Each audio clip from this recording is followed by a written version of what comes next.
Buen día, queridos alumnos.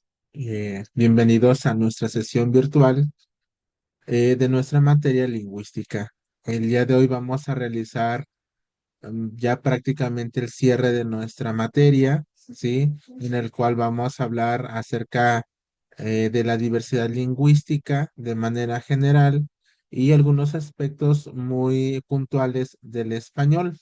Asimismo, vamos a considerar un contenido muy importante que es el léxico y la semántica.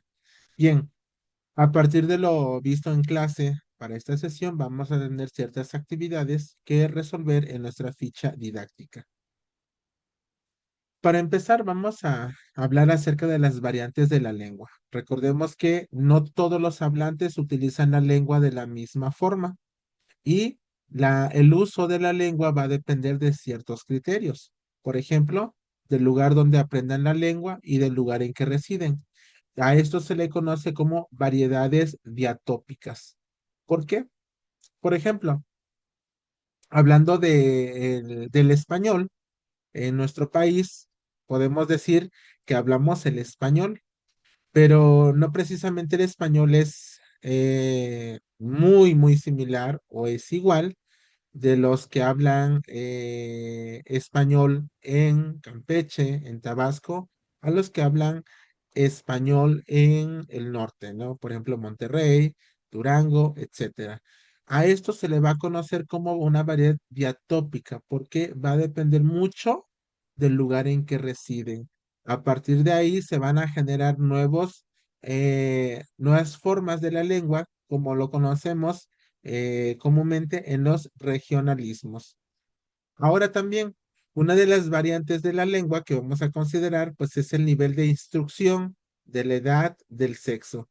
A esto vamos a conocerlo como variedades diástricas. Podemos decir, bueno, hay personas que tienen una lengua culta, pero no porque tengan un estudio muy superior. Muchas veces la lengua culta viene también de la edad y también depende mucho de el avance que tienen en cuanto a lo cultural, ¿sí? Porque hay personas que aunque hayan estudiado mucho, no precisamente tienen una lengua culta o vasta para poder comunicarse que por ende el estudio nos ayuda, nos permite a nosotros comunicarnos de la mejor manera. También otra variante es de la situación comunicativa. A este se le conoce como variedades diafásicas, es decir, ¿qué es lo que quiero comunicar? ¿Cómo lo estoy comunicando? Y en cuanto al proceso de comunicación, que es el emisor, el transmisor, o el receptor y el mensaje, vamos a ver qué tan efectiva fue la comunicación a partir de este canal, ¿sí? Y eso va a depender mucho de qué es lo que quiero comunicar. También otra variedad es del momento histórico en el que se habla dicha lengua.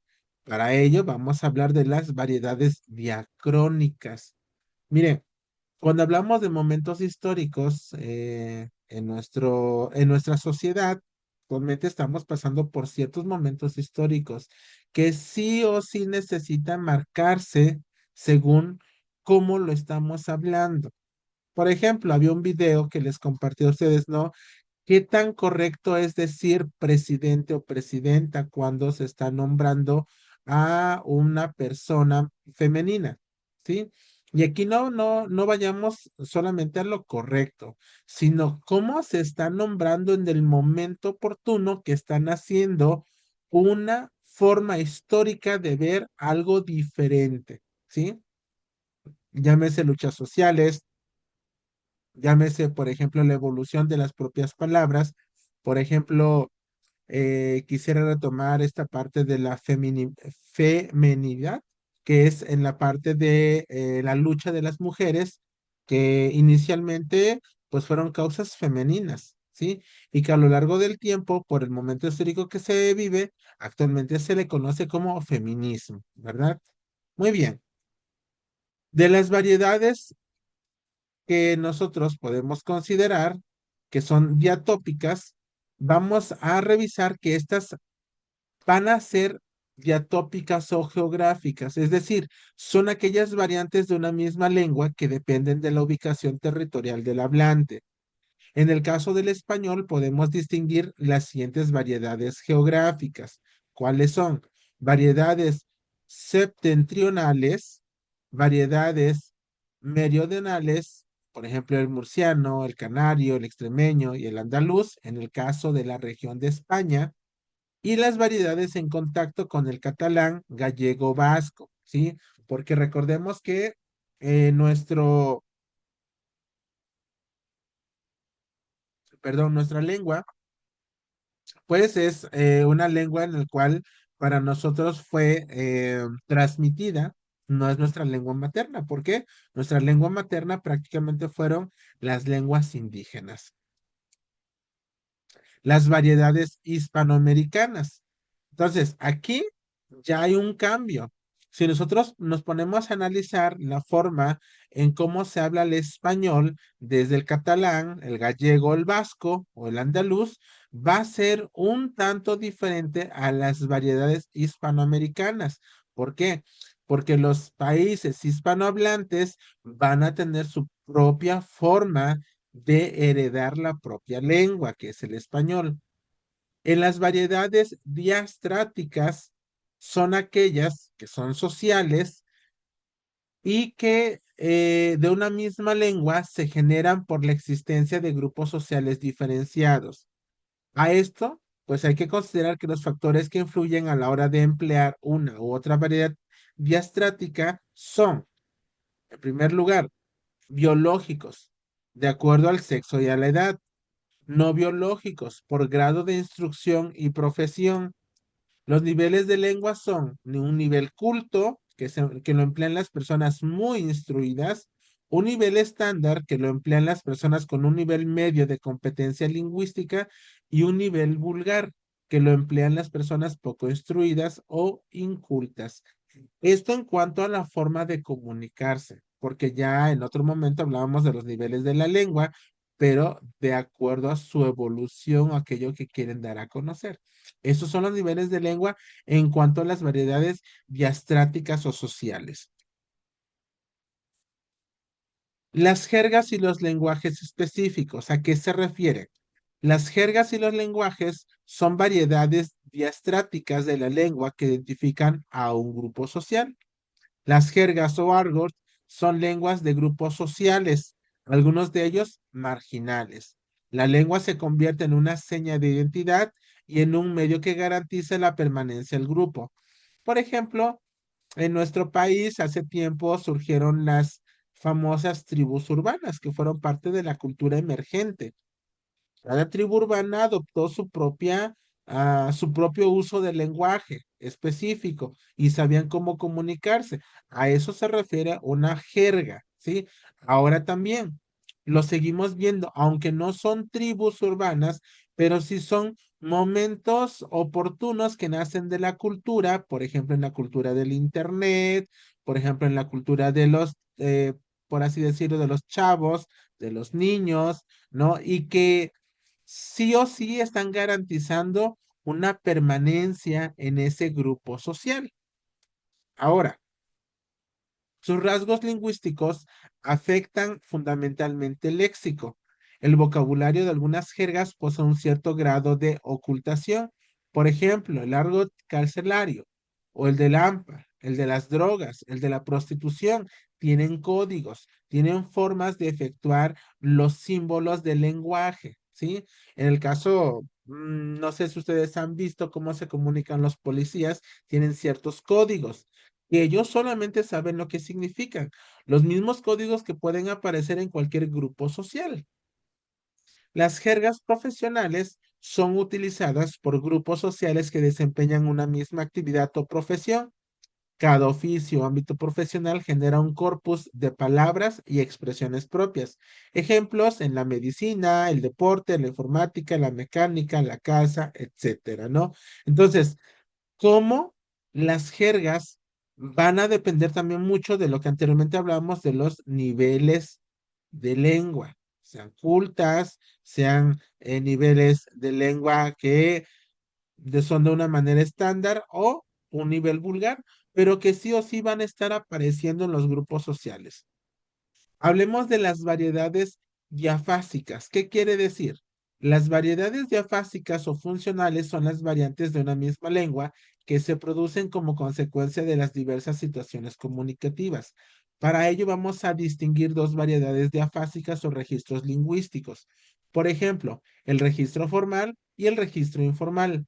Entre las variedades diastráticas y diafásicas se da una determinada relación y estas son las variedades diacrónicas, que hablando de variedades diacrónicas, vamos a considerarlos como aquellas variantes de una lengua que se originan a lo largo de la historia. ¿Cómo? Por ejemplo, el español medieval, el español clásico, el español moderno, el español contemporáneo, y esto nos da la existencia de variantes con un cambio lingüístico, ¿sí? Porque si nosotros nos ponemos a revisar la literatura en cuanto al español medieval, va a ser muy diferente en su forma de pensar, su forma de escribir, el léxico que maneja, la semántica que maneja, al moderno, al contemporáneo, ¿sí? Ahora, de esto que les estoy mencionando, vamos a hablar acerca del léxico y la semántica. ¿Qué es para poder entenderlo? ¿Sí? Muy bien. A ver, ahí voy. Bien. Cuando hablamos del léxico y la semántica, hay que revisar bien cómo está estructurado el léxico del español. En este sentido, de las palabras heredadas, los préstamos léxicos o las palabras de nueva creación, asimismo como la formación de palabras como las composiciones, las derivaciones, las parasíntesis y las abreviaturas. En cuanto a la semántica, habría que revisar el objeto de estudio de la semántica, el significado léxico y significado gramatical, tipos de significado, denotación y connotación, carácter estructurado del léxico, es decir, los semas, la relación entre el significado y el significante de los lexemas y el cambio semántico. Hablando de la estructura del léxico del español, podemos encontrar que el léxico del español actual está conformado por varios aspectos, entre ellos que está el genealógico, es decir, el análisis de la procedencia de las palabras, y el cronológico. En este aspecto cronológico, pues es un tanto complejo. ¿Por qué? Porque a veces no suele ser posible asignar una fecha exacta para la creación o el inicio de una palabra, aún sabiendo, por ejemplo, la fecha de su aparición en un documento. Este nos permite asegurar que ya existe un vocablo, pero que no haya nacido en ese momento. Ahora, hay tres fuentes principales para la conformación del léxico del español. Tenemos por un lado las palabras heredadas. Estas palabras heredadas principalmente son del latín, o mejor del latín vulgar llegado a España, que responden a tres tipos. Por ejemplo, las palabras patrimoniales, aquellas que derivan de una evolución fonética normal desde el latín vulgar al español. Por ejemplo, bonum, que quiere decir bueno, o alterum, otro, ¿sí? También de los semicultismos, que por diversas influencias no responden a las reglas fonológicas de evolución. Por ejemplo, fructum fruto, ¿sí? Ahí pasa tal cual. Los cultismos o voces cultas, es decir, palabras tomadas directamente del latín que se han adecuado a la estructura léxica del español sin sufrir la modificación que afectaron al léxico latino que pasó de esta lengua. En un sentido estricto son, por tanto, préstamos léxicos de latín. Por ejemplo, lucrum fue tomado como préstamo con la forma lucro, pero su evolución popular fue logro. Entonces, ah, podemos entenderlo de manera directa con una connotación, aunque su significado al traducirlo al español es diferente. Como se percibe en el ejemplo anterior, a raíz de la introducción de cultismos se produce con frecuencia un fenómeno interesante, hablando del doblete, que consiste en una palabra latina produzca su evolución dos resultados, uno patrimonial y otro culto o semiculto. Por ejemplo, cátedra, ¿sí? Cátedra, cátedra, cátedra, cadereira, cadera. Entonces tuvo una evolución diferente. ¿Por qué? Porque por un lado, esta evolución respondió a qué? A una palabra patrimonial y a otro que es semiculto. Junto al caudal básico del léxico heredado del latín, ya lo analizamos en una sesión pasada que también fue en línea, hay que tener en cuenta también otros elementos léxicos, ¿sí? Que son procedentes de las lenguas hispánicas prerromanas. Por ejemplo, el celta, el vasco y el ibérico. Son las llamadas lenguas de sustrato, anteriores a la llegada del latín y que dieron forma al uso del lenguaje. Influyeron considerablemente en fenómenos de tipo fonético y que dejan restos léxicos, topónimos, por ejemplo, enobre, cueto, chabola, gabarra, etcétera. Sobre esta influencia léxica principal se dan fenómenos de superestrato, es decir, lenguas que ejercen su influencia con posterioridad a la llegada del latín. El primero de ellos es la influencia germánica, que no llegó a alterar el abrumador predominio léxico del latín, por ejemplo, falda, guerra, ¿sí? Ahora, revisando esta parte de del léxico, de la semántica, ya revisamos las palabras heredadas. Vamos a revisar ahora los préstamos léxicos. Las palabras heredadas, recordemos que provienen la mayoría del latín, porque son una herencia patrimonial. Ahora, préstamos léxicos, ¿a qué se refiere? Son tomados de otras lenguas. Los préstamos de las lenguas románicas llegan al castellano desde la Edad Media. La influencia más notable es la del francés y el provenzal. Los galicismos, por ejemplo, galope, chimenea, banquete, botella, que los vamos a encontrar en nuestro léxico, pero que no son palabras heredadas, sino palabras tomadas como referencia hacia un objeto, hacia una cosa, hacia un lugar, y que los tomamos prestados, ¿sí? Se establecen a partir de los siglos 11 y 12 con Francia, incrementadas por las peregrinaciones a Santiago de Compostela. Fíjense, la movilidad humana hace entonces que estos préstamos léxicos lleguen a nuevas sociedades. Y es así como se van formando estas formas de comunicación. A lo mejor no por una palabra heredada, pero sí por una palabra que escuché de un extranjero y que lo adopto para mi nueva forma de comunicar. Observemos el siguiente cuadro. Por ejemplo, los germanicismos en la invasión visigoda son especialmente abundantes los antropónimos y los topónimos.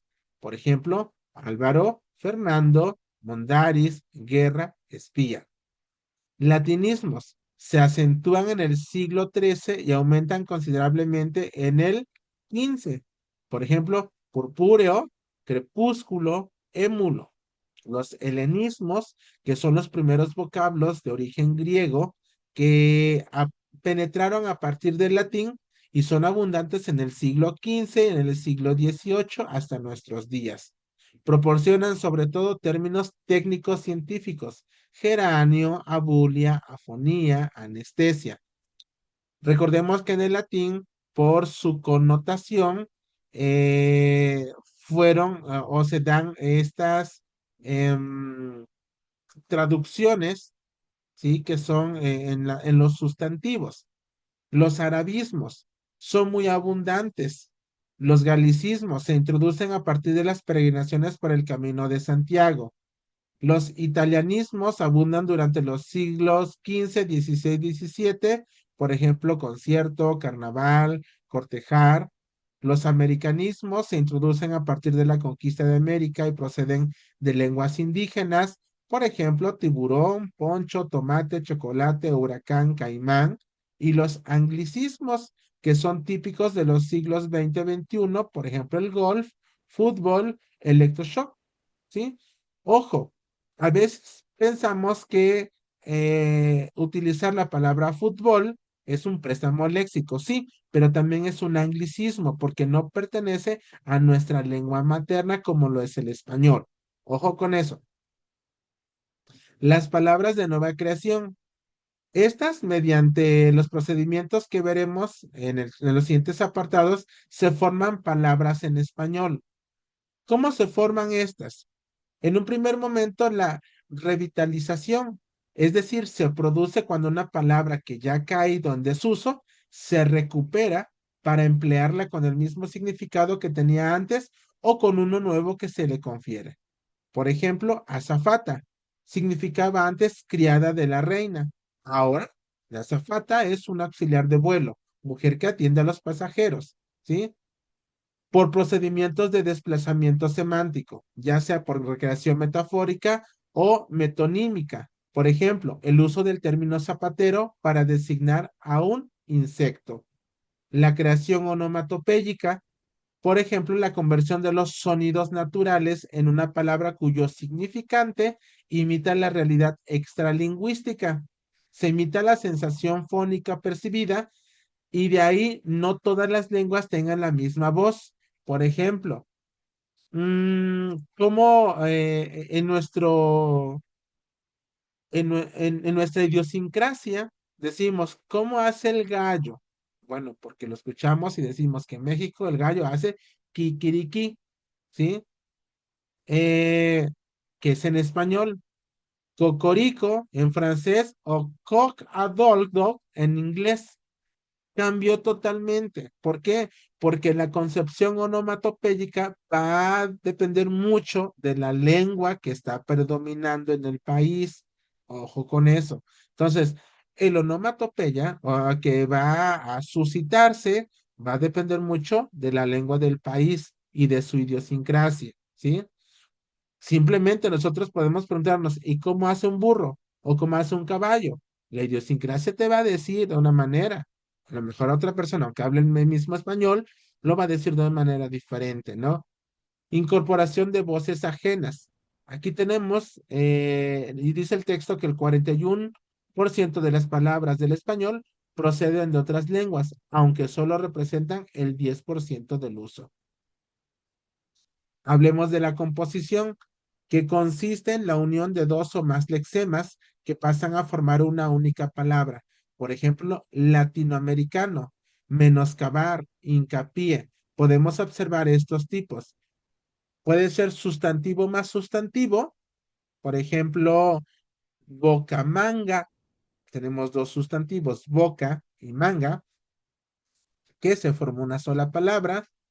Carricoche o telaraña. Tela y araña, carro, coche, ¿sí? O en la anterior, latino y americano, menos cavar. Podemos también observar el sustantivo más adjetivo. Ojo, cuando son sustantivo más sustantivo o cuando son sustantivo más adjetivo.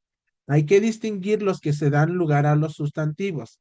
Por ejemplo, aguardiente, hierba buena, de los que tienen como resultado un adjetivo. Agua, sustantivo, ardiente, adjetivo, hierba, sustantivo, buena, adjetivo, ¿sí? O podemos observar, por ejemplo, adjetivo más adjetivo, que en el caso es agridulce. Tenemos agrio y dulce, ambos son adjetivos. Verbo más sustantivo, verbo más adverbio. Recordemos, en los adverbios tenemos diferentes formas de los adverbios, ya sean por el modo, por el tiempo, por el lugar, y esto va a depender mucho cómo los estamos usando. El resultado de un sustantivo, pasa tiempo, mata moscas, cata lejos, manda más, ¿sí? Manda como un verbo de mandar y más como un adverbio. O, por ejemplo, pasa, ¿sí? Como un verbo, tiempo, como un sustantivo. La derivación va a depender en crear nuevas palabras por la adición de afijos, prefijos o sufijos a un lexema existente. La prefijación En este caso, los afijos se anteponen a la base a la que se adjuntan. Cabe destacar que en un determinado número de prefijos puede aparecer independientemente como verdaderas preposiciones, sobre, contra, en, o como adverbios, mal y bien. Hay que recordar que la palabra que estemos utilizando como prefijo ya tiene un antecedente, ya sea una preposición o ya sea un adverbio. Esto nos va a permitir a nosotros construir un morfema independiente y nos va a resultar a veces problemático determinarlo. Por ejemplo, por su contenido podemos diferenciar los siguientes tipos de prefijos. Un prefijo siempre va a estar antes de la palabra, ¿sí? De negación, an, por ejemplo, apolítico, analérgico, antideportivo, contraespionaje, de, despreocupación, disgusto, extraoficial, incierto, impropio, ilegal, ¿sí? Esos son de negación, pero podemos observar algunos otros prefijos locativos en, ante, entre, inter, retro. Antebrazo, entresuelo, interponer, retroceder, sobre, super, sub, tras, temporales, ante o post, pre, de cantidad y tamaño, bi, mono, multi, pluri, semi, uni, por ejemplo, bicultural, monobilingüe, multicultural, pluricultural, semicultural, unicelular. De intensificación, por ejemplo, archi, extra, hiper, super, re, ultra, archienemigo, extra grande, hiperacústico, superhéroe, re gordo, ¿sí? Ultra, ultrasonido, ¿sí? Está ampliando, está exagerando, está intensificando algo de su fijación. En este caso, los afijos se posponen a la base a la que se adjuntan. En español hay un extenso repertorio de sufijos. Por un lado, tenemos los apreciativos, que son afectivos o expresivos, que alteran semánticamente la palabra de un modo subjetivo, pero sin cambiar su categoría gramatical.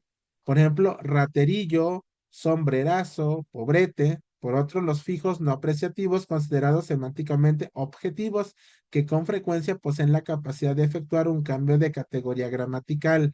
Observemos, los sufijos apreciativos se suelen dividir en diminutivos, aumentativos o peyorativos.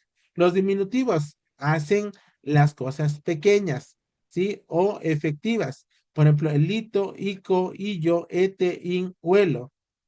Chiquitito, chiquitico, chiquillo, ¿sí? Chicuelo, casa, por ejemplo, casita, taza, tacita, ¿sí? Aumentativos, que implican ampliar la dimensión, la fealdad o la grandiosidad, y los más frecuentes son on, aso, ote, udo. Por ejemplo, cazón, cazote, cuernudo, ¿sí? Brazote, o los peyorativos, implican degradación o ridiculez. Como peyorativos aumentativos tenemos asco, tiparraco, hacho, populacho, ajo, hierbajo, arro, hurro, bozarrón, astro, camastro, o como peyorativos diminutivos, ejo, ladroncejo, hucho, cartucho, o como peyorativos humorísticos, ales, rubiales, oide, sentimentaloide, inga, señoritinga, etcétera.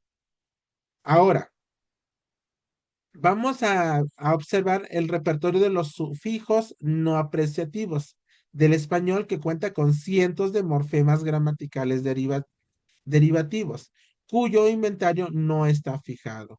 Sustantivos de verbales con terminación ción, representación, con terminación ado, alumbrado, ansia, vigilancia, dura, raspadura. Sustantivos de adjetivales con terminación ura, por ejemplo, hermosura, esa, sutileza, edad, sanidad, or, grosor, etcétera. Verbos denominales con terminación ir, pastorear, ser, florecer. Verbos de adjetivales con terminación ar, aclarar, o con terminación ar, ensuciar. ¿sí? O con terminación en eser, entorpecer. Adjetivos denominales, por ejemplo, esco, canallesco, con terminación oso, gustoso, con terminación ar, espectacular, así como adjetivos de verbales con terminación ble, ante, orio o ivo, por ejemplo, transportable, excitante, dinosaurio o ahorrativo.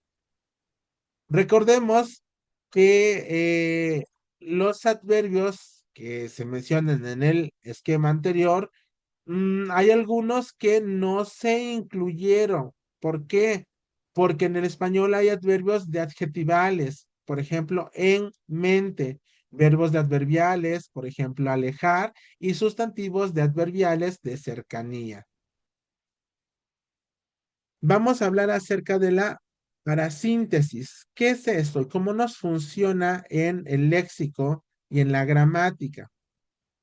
La parasíntesis, primero, no es un mecanismo especial para la creación de palabras, sino que hace uso de alguno de los que hemos venido viendo. La formación parasintética hace uso simultáneamente a la composición y de la derivación. Por ejemplo, picapedrero, siete mesino, misacantano, ropavejero. También vamos a observar que dentro del léxico y de esta parte de la semántica vamos a considerar las abreviaturas. Recordemos que el abreviamiento o truncamiento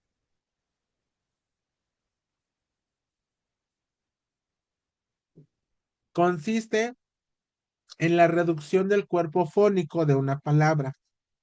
Ojo, no es lo mismo abreviatura, ¿sí? Que una sigla, para que no nos vayamos a confundir. Se diferencian los siguientes tipos. La siglación. La siglación son palabras que se forman con la primera letra. A veces hay algún elemento más de cada uno de los componentes. Por ejemplo, el nombre de alguna institución, ¿sí? O, por ejemplo, tenemos OVNI, que es un objeto volador no identificado. La acronimia consiste en la unión de los extremos opuestos de dos palabras. Es una forma de composición muy moderna y de carácter técnico, por ejemplo, informática. Se usa sobre información automática. O motel se forma sobre motorist, hotel. Autobús se forma sobre automóvil y ómnibus. También tenemos aquellas que son de acortamiento, que se produce por la pérdida de sílabas completas. Foto, boli, profe, el caso de foto, fotografía o fotógrafo, zoológico, boli, boliche, voleibol o profe, que es profesor. En cuanto a la semántica, hay que revisar el objeto de estudio de la semántica. Primero, hablando de la semántica, pues es una disciplina de la lingüística que se ocupa en el estudio del significado de las palabras. Y aquí no hay mucho que explicar por qué, porque ya habíamos hablado con Fernandi de Saussure acerca del significado y significante de las palabras y por qué cada palabra tiene estas dos connotaciones, ¿sí? Ahora, recordando un poco, un significante, es decir, la configuración fonética del signo, designa un significado, es decir, el concepto, que alude a una noción de la realidad. Un segundo problema que explica el desarrollo tardío de la semántica es el gran número de unidades con la que esta disciplina tiene que trabajar. Hay un número ilimitado e impreciso de unidades semánticas frente a la escasa cantidad de fonemas. En cuestión de los fonemas, recordemos que hay fonemas que van a tener cierto parecido, pero que al momento de estructurar la palabra van a cambiar el sentido de la misma que se está realizando. Por último, cabe destacar las constantes fluctuaciones a las que se ven sometidos los significados. Los cambios en los sistemas léxicos son más rápidos y más frecuentes en las unidades de las otras disciplinas. Por ejemplo, los fonemas o funciones sintácticas, en el caso de un decir banco, a ver, ¿a qué se refiere banco? ¿Sí? Hola, cuestión fonética, cuestión de escritura es diferente, ¿sí?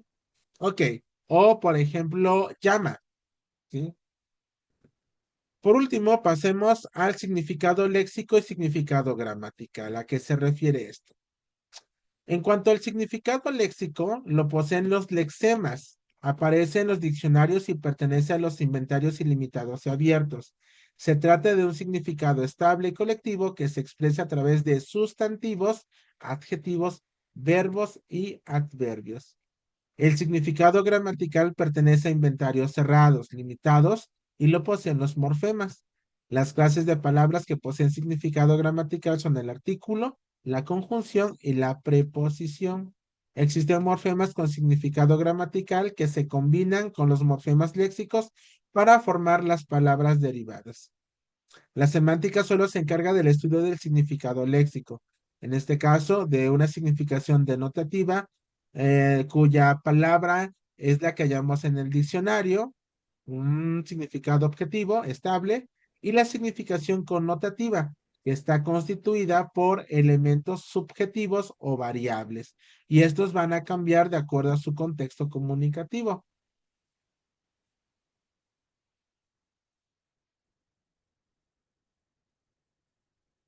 Ya hablamos acerca de la relación entre el significado y significante, por lo cual voy a hacer solamente una breve relatoría entre el significado y significante de los lexemas. Por ejemplo, tenemos la sinonimia, que es la designación de un solo significado mediante varios significantes. Aquí donde aparecen los sinónimos. La homonimia, la coincidencia de significante de dos o más signos, que son palabras diferentes que han llegado a coincidir en su significante, manteniendo distanciados sus significados. Por ejemplo, en la homonimia tenemos aquellas palabras que son homógrafas, que son homófonas, y por último, la polisemia, que es un significante que ha diversificado sus significados, pero estos tienen un origen único y suelen guardar cierto grado de semejanza. Bien, hasta aquí vamos a dar por concluida nuestra materia. Nos vamos a ver la próxima semana para el ordinario, según tengo entendido, y va a haber una actividad en plataforma para que puedan realizarlo y entregarlo. En el caso del ordinario, pues se va a evaluar solamente con este contenido para los que vayan a presentar el ordinario. Que tengan un excelente día. Nos vemos la próxima semana.